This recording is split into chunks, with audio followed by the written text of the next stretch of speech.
Hello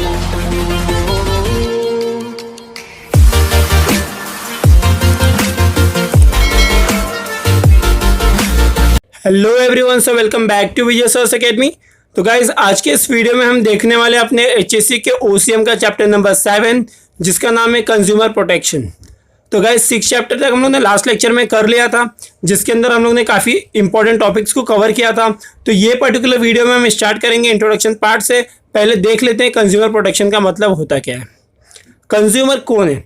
consumer हमारे market का king है। हम कोई भी मार्केट बिना कंज्यूमर का चल पाना पॉसिबल नहीं है। जो आज का मार्केट है, जो मॉडर्न मार्केटिंग वर्ल्ड है, वो पूरी तरह से कंज्यूमर पे डिपेंडेंट है। क्योंकि किसी भी बिजनेस का जो फेलियर होता है, जो सक्सेस होता है, कहीं ना कहीं कंज्यूमर पे डिपेंड होता है। कोई भी बिजनेस कैसे डेवलप कर पाता है, ये कंज्यूमर पे डिपेंड करता है कि आप कितने अच्छे से अपने कंज्यूमर को सेटिस्फाई कर लेते हो, कैसे उनको सर्विस देते हो, कैसे उनके लिए प्रोडक्ट अवेलेबल करा पाते हो। लेकिन अगर आप इंट्रोडक्शन के सेकंड पैराग्राफ में देखोगे, आज के मार्केट में बहुत सारे चीट होते हैं, यानी कंज्यूमर के साथ बहुत सारे धोखेबाजी होती है। उनको कहीं ना कहीं एक्सप्लॉइट किया जाता है, उनका शोषण होता है। कहीं हम प्राइस राइज कर देते हैं, कहीं पे आर्टिफिशियल स्कैसिटी कर देते हैं, यानी सामान की कमी दिखा देना। ब्लैक मार्केटिंग होता है, अडल्ट्रेशन होता है, यानी मिलावटी होती है। तो ये सब कारण है जिसके कारण से कंज्यूमर काफ़ी चीज़ें फेस कर रहा है। Every consumer should have educate knowledge of the product and services regarding quality, quantity, price.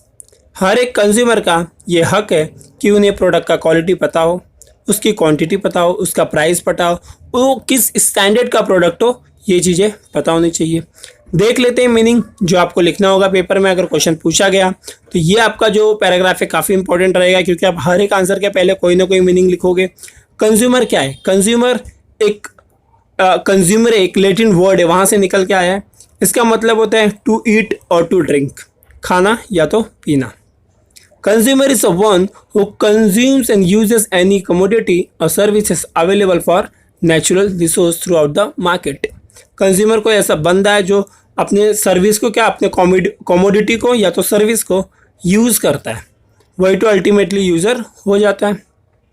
Consumer means any person who buy any goods, hire any services for consideration which had been paid और promised और partly paid और partly promise under any system और deferred payment. चीज़ को आराम से समझो, समझ में आ जाएगी। क्या लिखा है? कंज्यूमर कोई एक ऐसा बंदा है जो गुड्स को बाय करता है, या तो वो खरीदेगा या तो वो भाड़े पे लेगा, यानी हायर करेगा, रेंट पे लेगा। For consideration which has been paid, या तो वो पेड करेगा, या तो वो प्रॉमिस करेगा कि मैं पे करूँगा, या तो वो पार्टली पे करेगा, या तो वो पार्टली प्रॉमिस करेगा किसी भी सिस्टम में। और डेफर्ड पेमेंट, यानी फ्यूचर में पेमेंट करना। We all are consumer when we use any commodity like a food grain। हम कंज्यूमर, सब लोग हम कंज्यूमर है। या तो हम फूड ग्रेन ले लें, या मिल्क ले लें, या कोई भी सर्विसेज ले लें, जैसे बैंकिंग हो गया, रेलवे हो गया, पोस्ट ऑफिस हो गया, किसी भी तरह का। देख लेते हैं 7.3 जो इंपॉर्टेंट है आपका, need and importance of consumer protection. कि क्या इंपॉर्टेंस है, कंज्यूमर प्रोटेक्शन का इंपॉर्टेंस क्या है। क्योंकि आज के डेट में कंज्यूमर को प्रोटेक्ट करना बहुत ज़रूरी है, जबकि हमें पता है कि बिना कंज्यूमर का मार्केट चल नहीं सकता, फिर भी कहीं ना कहीं उनके साथ तो गलत हो रहा है। तो इसके लिए बहुत सारे रूल्स एंड रेगुलेशन बनाए गए। गवर्नमेंट आगे बढ़ के बहुत सारी चीज़ों को सही करने के लिए आई है, जिसमें उन्होंने बहुत सारे गाइडलाइंस बनाए जिसे फॉलो करके चलना पड़ता है। सबसे पहला point need and importance of consumer protection में है need of participation of consumer. क्या? कंज्यूमर पार्टिसिपेट करना चाहिए। It is noticed that business organization take decision which affect the consumer interest without consulting the consumer or the organization। ये चीज़ को note किया जाता है कि जब भी कोई भी बिजनेस ऑर्गेनाइजेशन डिसीजन लेती है तो उसे कंज्यूमर के नीड को, उसके इंटरेस्ट को ध्यान में रखते हुए किसी भी डिसीजन को लेना चाहिए। Only a strong consumer organisation can pressurise business organisation to allow a consumer to participation in the decision making process. एक जो कंज्यूमर के लिए स्ट्रॉन्ग ऑर्गेनाइजेशन होता है वही ये चीज़ पे ध्यान दे पाता है कहीं ना कहीं। सेकेंड है लैक ऑफ इंफॉर्मेशन। कंज्यूमर के पास जनरली इंफॉर्मेशन कम होता है किसी चीज़ को लेके. It is very difficult to establish a direct contact between the consumer and the manufacturer because consumer live in a dynamic and a complex world and they are widely scattered. Consumer के बारे में, consumer को manufacturer के बारे में सारी चीज़ें पता हो ये पॉसिबल नहीं है, क्योंकि कंज्यूमर एक डायनेमिक और बहुत ही कॉम्प्लेक्स, काफ़ी पेचीदा एनवायरनमेंट में जीता है और जगहों पे वो फैला हुआ रहता है, यानी स्कैटर्ड रहता है. वो एक जगह पे तो कभी रहेगा नहीं, अलग अलग जगहों पे रहते हैं लोग. Today's market as a full of domestic as well as the imported product, therefore it is very difficult to get correct and reliable information. आज के मार्केट में बहुत सारे डोमेस्टिक और इम्पोर्टेड प्रोडक्ट रहते हैं, जिसके वजह से हर चीज़ के बारे में करेक्ट और रिलायबल इंफॉर्मेशन जान पाना पॉसिबल नहीं है. थर्ड है ignorance. Ignorance of consumer is a main cause of exploitation. जो कंज्यूमर चीज़ों को इग्नोर करता है ना, यही सबसे बड़ा कारण है एक्सप्लॉयटेशन का, शोषण का. On other consumer in India are mostly ignorant about their right. उनको अपने राइट के बारे में, अपने अधिकार के बारे में नहीं पता, उनको मार्केट के कंडीशन के बारे में नहीं पता, उनको प्राइस के लेवल के बारे में नहीं पता, उनको प्रोडक्ट का डिटेल तक नहीं पता. ऐसे भी कंज्यूमर होते हैं. System is required to protect them from the business malpractices. System को कहीं ना कहीं इस माल प्रैक्टिसेस की, इस गलत चीज़ों को रोकना जरूरी हो जाता है. फोर्थ है unorganised consumer. Consumer are widely scattered and not organised. Consumer पूरी तरह से फैला हुआ है, वो कहीं ना कहीं ऑर्गेनाइज नहीं है. On the other hand seller are in a better position than consumer then they are powerful. कहीं ना कहीं सेलर काफ़ी अच्छे पोजीशन में होता है और काफ़ी पावरफुल भी होता है. Consumer are under the influence of businessman. Consumer businessman के इन्फ्लुएंस में, यानी उसके छत्र छाया में ही रहेगा, यानी कहीं ना कहीं वो सेलर से अफेक्ट होता है. An individual can not fight against the powerful sellers. एक आदमी किसी एक बहुत बड़े बिजनेस से अकेले लड़ नहीं सकता. यही रीज़न है कि कंज्यूमर प्रोटेक्शन होना जरूरी है. फिफ्थ है spurious goods. There is increasing supply of the duplicate product. Duplicate product बहुत सारे मार्केट में आ चुके हैं. It is not possible for a ordinary consumer to distinguish between the genuine product and imitation. यानी सच्चे और झूठे प्रोडक्ट के बीच में डिफ्रेंशिएट कर पाना पॉसिबल उनके लिए नहीं है.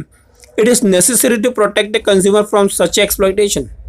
ये बहुत ज़्यादा ज़रूरी हो जाता है कि कंज्यूमर को बचाया जाए, ऐसे प्रोडक्ट से बचाया जाता है, उनका एक्सप्लॉयटेशन नहीं होना चाहिए. By insuring the compliance with the prescribed norms and quality and safety and standard. Misleading advertisement. 6 point क्या है? Misleading advertisement. कभी भी कंज्यूमर को गलत एडवर्टीजमेंट नहीं दिखाना चाहिए. Some businesses are giving misleading information about the quality, safety and utility of the product. बहुत बार एडवर्टीजमेंट ही गलत दिखाया जाता है, जिसकी वजह से कंज्यूमर फंस सकता है. Consumer are mislead by the misleading advertisement and do not know the real quality of the advertise goods. Real quality के बारे में पता उन्हें नहीं चल पाता है. The mechanism is need to prevent a misleading advertisement. ये मैकेनिज्म इस ऐसे एडवर्टीजमेंट को रोकना जरूरी हो जाता है. 7th है malpractices of businessman. Fraudulent, unethical, monopolistic trade practices by businessmen lead to exploitation of consumer. कहीं पे फ्रॉड हो रहा है, कहीं पे अनएथिकल प्रैक्टिस हो रहा है, यानी सही प्रैक्टिस न होना. कहीं पे मोनोपोलिस्टिक है, यानी चीज़ों को मोनोपोली बना के रखा है कि हम ही बेच सकते हैं और कोई नहीं बेच सकता. इस चीज़ को मोनोपोली ट्रेड प्रैक्टिसेस होता है. तो ये सारी चीज़ें कहीं ना कहीं कंज्यूमर का एक्सप्लॉयटेशन कर रही हैं, यानी उनका शोषण हो रहा है. Many times consumer get a defective, inferior and substandard goods. Defective goods, अच्छा goods ना मिलना, inferior खराब क्वालिटी का, substandard वो एक लेवल वाले स्टैंडर्ड का नहीं मिलना, उससे स्टैंडर्ड से कम मिलना. Certain measures are required to protect the consumer against such malpractices. कुछ ना कुछ हमें कदम उठाने पड़ेंगे, इसलिए भी कंज्यूमर प्रोटेक्शन जरूरी है. 8th है trusteeship. According to Gandhian philosophy businessman are the trustees of the society. Gandhi ji क्या मानते थे कि जो बिजनेसमैन है वो सोसाइटी के ट्रस्टीज हैं, यानी लोगों का ट्रस्ट उनके ऊपर ज़्यादा होना चाहिए. Therefore they should use the wealth for the benefit of the people.